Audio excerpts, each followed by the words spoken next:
Kasha Connolly of Hazel Mountain Chocolate. Chocolatier, how did it all begin for you? Hi, Pam. Thanks so much for having me. People often ask that question, and I don't have a very short, condensed story because it wasn't planned. It wasn't part of my plan to open Hazel Mountain. So it's not a short story, but I'll try to keep it short. Um, I it started, I think, from falling in love. I met John very accidentally. John just came back from Alaska, and he set up this beautiful business of guiding tours in the Burren, and he had a very tiny cafe open at weekends only. So I was one of the tourists. I was one of the people taking the tour, and it was New Year's Eve, and we took me and my friend took this trip to the Cliffs of Moher, and we wanted to do a lovely hike. So that's how we met, and I lived in Dublin at the time. And after a while, we kind of got in touch again, and we've been seeing each other for a few months, and then gradually, I decided I'd move from Dublin to the west so we can be together. And because my background is quite wide, but I am a chocolatier and I'm a pastry chef. And my grandfather had a beautiful bakery. So, and my mom was a great baker. So I grew up around baked goods, working with chocolate, not to the extent that we do at now, but it was really, really part of our daily life. So we would never buy a cake. We'd always make a cake. So when I met John, what happened was for us to be together and to make life together in the west of Ireland, I decided I would take over the cafe and that I would make it a different experience, that I would actually use everything I've learned throughout my childhood and adult life in terms of baking into my first little cafe. So really, I turned a family, a childhood kind of love of baking into our first outlet in 2014. Um, and I began working on recipe development techniques and food outlet so that it was not just a shop. I really wanted to make it an experience. So yeah, in a nutshell, that's how we started. So, was it just a normal cafe before you got involved, or was it always Hazel Mountain Chocolate? No, it was not Hazel Mountain Chocolate. It was called the Granny's Cafe, because it was actually John's grandparents owned the house and the land. So it was Granny's Cottage or Granny's Cafe. And it was open at weekends mostly. And John's mom used to bake apple pie for the cafe, so it's really limited. And as I said, it was never my plan in any way to be a chocolatier or a pastry chef. I never thought I'd actually go back uh to the passion of my family, and I'd never thought that it would be something I do for a living. So yeah. So, like chocolate in the Burren, how does that fit? Because, like, how did you come up with the idea for Hazel Mountain? Hazel Mountain's obviously related to it's on Hazel Mountain, am I right? Yeah, so we are surrounded by hazel bushes, hazel trees. We're literally at the foothills of one. And the idea came about, I was really rediscovering my passion in that professional setting. So I was full of ideas, and I had this big drive of making it bigger and better so that we can have it open every day. So it really started from baking cakes, and that's what really drawn people to the Burren place, to the Granny's cottage. And never in my wildest dreams I think that we'd have Hazel Mountain chocolate that's recognized across the world and globally, and having a presence that I still try to kind of understand that we actually do have a great presence, and the brand is so recognizable, and people do come all the way from different parts of country for chocolate, for a cake, for coffee. So it was, as I said, it was just what happened. It's just that kind of one little day trip took a completely different turn that I couldn't write it, I couldn't plan it. So what happened was, after a while, I really got into it, and I was taking photos of my food. I was putting it up on Facebook. That was pre-Instagram and TikTok times. So I was using Facebook, and it was growing and growing. And I had this really great following of people who just loved baking cakes. And because I grew up around working with different flours, I got really into teaching people how to do gluten-free cakes really well. So I've been making them myself here, and I've been in maybe after me, I can't remember exactly, but I know after a while I started writing a book, and that was my first cookbook, because people would the customers would really be impressed with a cake that tasted like a beautiful cake, but it was actually gluten-free. So then I rediscovered that kind of side of baking, that I can pass on that knowledge and that skill on. So I wrote my first cookbook in 2014. Literally the same year we opened, I wrote my first little cookbook, and it was the size of a notebook, and it was really cute. And there's a lot of photographs of what the place looked like before Hazel Mountain took over. And did you take those photographs yourself, or how did you sell the book online then? I did. I took the photographs myself. So it was a full project, took the photographs myself. I wrote the recipes, and I got it published myself. And I was really proud of it. When I have it at home. You can't get it anymore. But anytime I look at it, I feel I can't believe that I had the energy, the power, even the drive to put it together without having any profile. I just thought, I'm going to put it together and I'm going to sell it, and that's it. And it did sell. It sold out.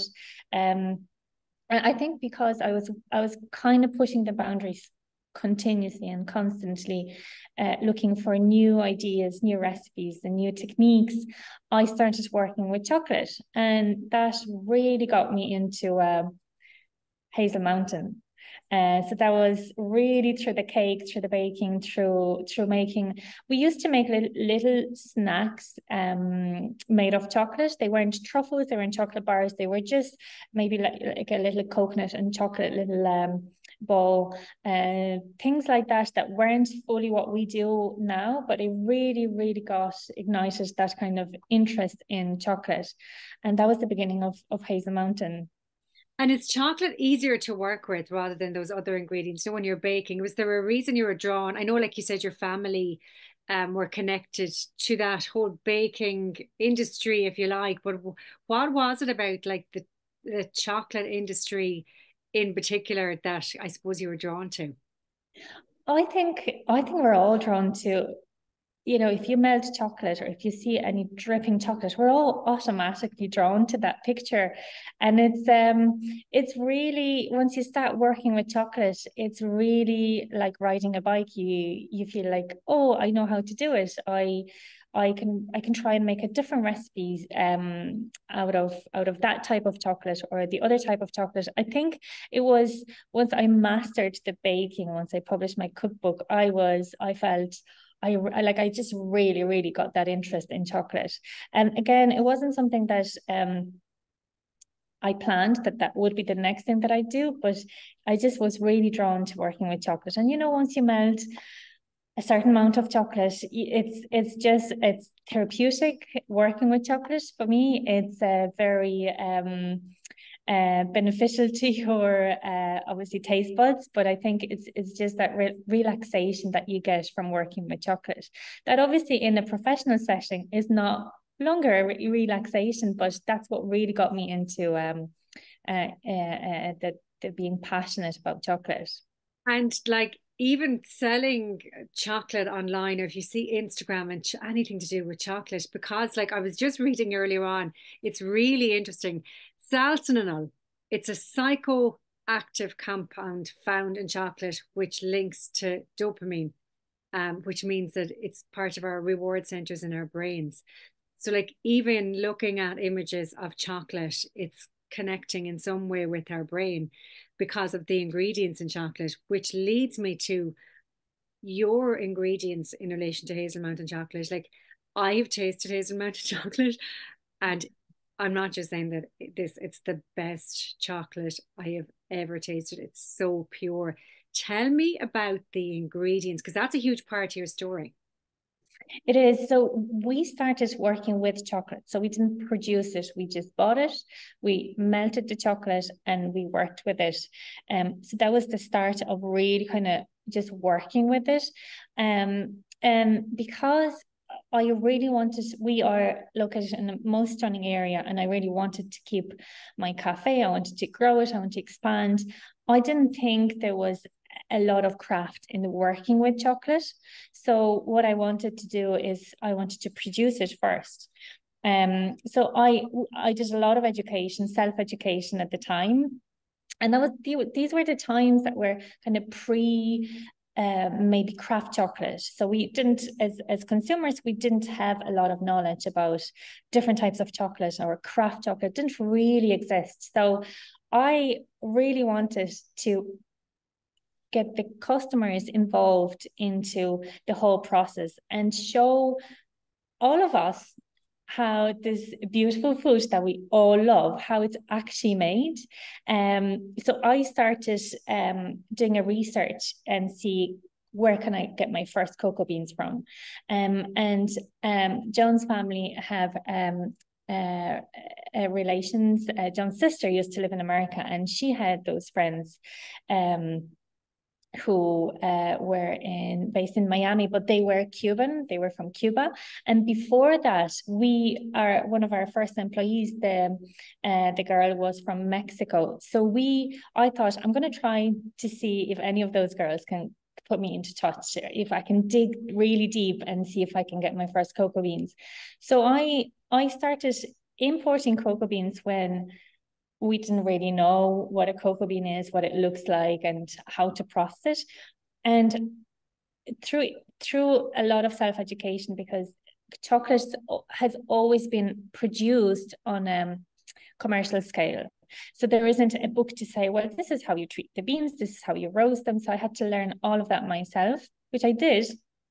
And then once I figured that actually I can produce my own chocolate, I thought it's so much better than working with chocolate on its own. That extra element really adds to the experience of visiting or even just buying chocolate.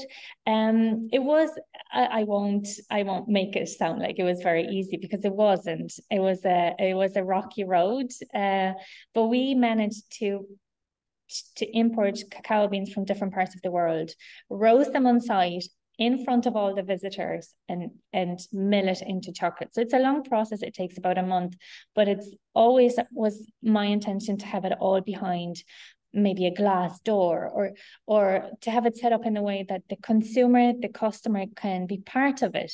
And that was it. That was really what and sorry, just going back to your point, that it's so different and it's so pure. And I'm so glad to hear it, because that was our intention, just to keep it really simple, to keep it to 2 ingredients, cocoa beans and sugar, or maybe cocoa beans, sugar, and Irish milk. And that gave us the freedom to really experiment and to put different percentages of cocoa beans, different origins. And we don't add vanilla to our chocolate because we want people to taste the actual chocolate. So we started experimenting. It was, as I said, it was a rocky road, but it really did come around to this absolutely beautiful chocolate. Obviously, I am biased, but I can appreciate my own chocolate. I can appreciate any other chocolate too. But yeah. Did you say it takes a month to make chocolate? Did I hear correctly? It does. So you have to roast the beans first, and you take the shells. If you touch the roasted bean, we get them fermented. So they don't smell like chocolate. They don't look like chocolate. You don't think producing chocolate, that you don't think that a chocolate will come out of that. So we roast it, and that's when this beautiful cocoa aroma starts to release. And the shell really, like once you touch the cocoa bean, it really just crumbles off. It comes off. We actually use it to make cocoa tea, so there is no waste for us. And then you put that cocoa bean through the mill. So it mills for about 24 to 48 hours until it starts to release cocoa butter. And the cocoa butter and the bean blend together into this beautiful liquid, silky chocolate. But because it's a long process between roasting and cooling the beans, milling them, and then you have to age chocolate for about 2-3 weeks. It's like wines. It's just so all the beautiful flavors of the cocoa bean can come through. They need to rest a little bit. It's like a stew. It's just much better after a while. And you're one of the few in Ireland, am I right? If not nearly Europe, that are doing this, because everybody else, am I right? Are kind of buying in the chocolate and saying, "Oh yeah, you know, Yeah. chocolate," but it's not Yeah, really. so what we do is a completely unique process, and the way we are set up, we're probably one of the very few places in Europe that produces chocolate and gets the customer participation. So it's all open floor plan. You can see the whole process, what it looks like, and then you can taste it. So that's very unique. We are part of one of only 2% of all the chocolatiers and chocolate makers in the world that actually do the whole process from cocoa bean to finish. You were talking about how the customer can see, or the potential client can see, and I think that's how you've actually crafted your story quite well. Because I was in the factory, well, I call it factory. It's not a factory because it's just so beautiful, and you can see how at a glance it's made. So you really, instead of sell online, you how you sell online and how you sell in general. From my perception, what I see is that you involve the customer in the process, and they can see and learn how. So there's that educational aspect. Like, how, I suppose, other than social media, how else are you crafting, telling your story to, I suppose, the broader demographic, or how has that come to you in the last number of years? Has it been? Uh, Yeah, it's very interesting question because we are not going via conventional traditional routes. So we wouldn't sell our product in every supermarket, in every cafe, in every shop, because we have our own shops. And obviously social media in the last couple of years has helped a lot. But it's really being here and talking to customers, which is the greatest joy that I ever get, is to talk to customers and give them a little tour, talk to them, give them a little sample. And you wouldn't believe how far that goes. It goes further than I could ever imagine. We never paid for advertising, or we never kind of put a conscious effort into trying to advertise our business. And we get so many visitors, and they are usually people who, there's two types of visitors we get. They all love chocolate. There are people who saw the sign and they just made a big U-turn, or the people who have heard about us from someone else. And we get a lot of local visitors. We get a lot of national visitors. So people from within Ireland, they want to come, they want to see, they want to taste the chocolate. But we do get a lot of overseas visitors as well. And they plan to come to Hazel Mountain months and months and months in advance.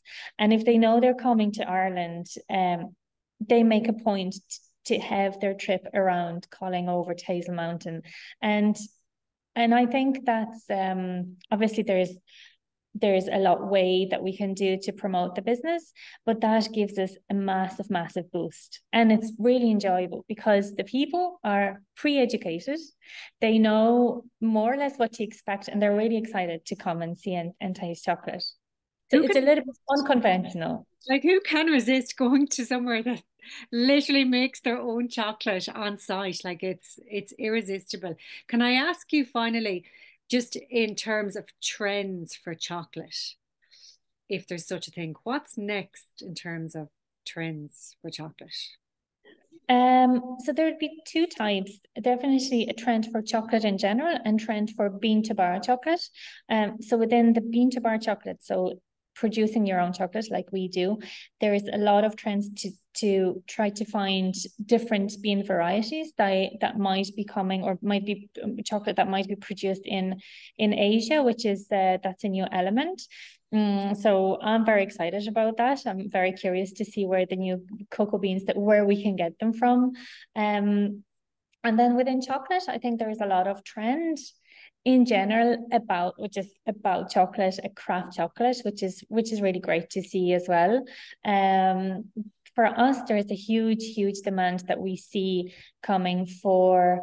There's this big appetite for really pure chocolate, and people are and I think naively I thought that would happen, you know, years before now, but I suppose all the trends, different trends take different amount of time. Chocolate maybe, or craft chocolate isn't something like we're so used to eating just chocolate, like to get into those nitty-gritties of, you know, why craft chocolate is worth trying and why is it worth paying a little bit more. That's a road that is not very straightforward.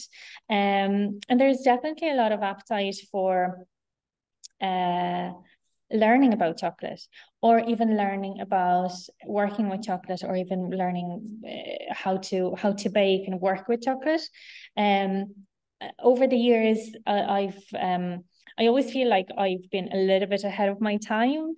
I've already published 3 cookbooks. My third cookbook published last year. It got sold out. We're waiting for another batch to come. But there's a massive appetite for, I want to learn something. I don't want to just eat it. I want to see if I can make it myself. So and I'm really excited to see that, because as I said, I don't think, maybe except for chocolate, I don't think I love anything more about my job than sharing it with other people, and just the great buzz. You know, there's a great mix of people being really enthusiastic, eating chocolate. There's nothing better.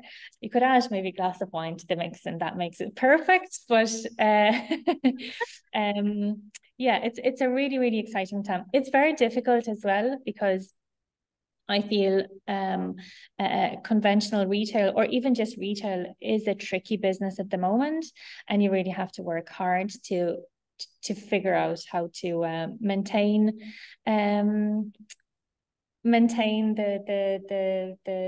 the kind of appetite, or maybe how to encourage people to still go and buy local and from small producers.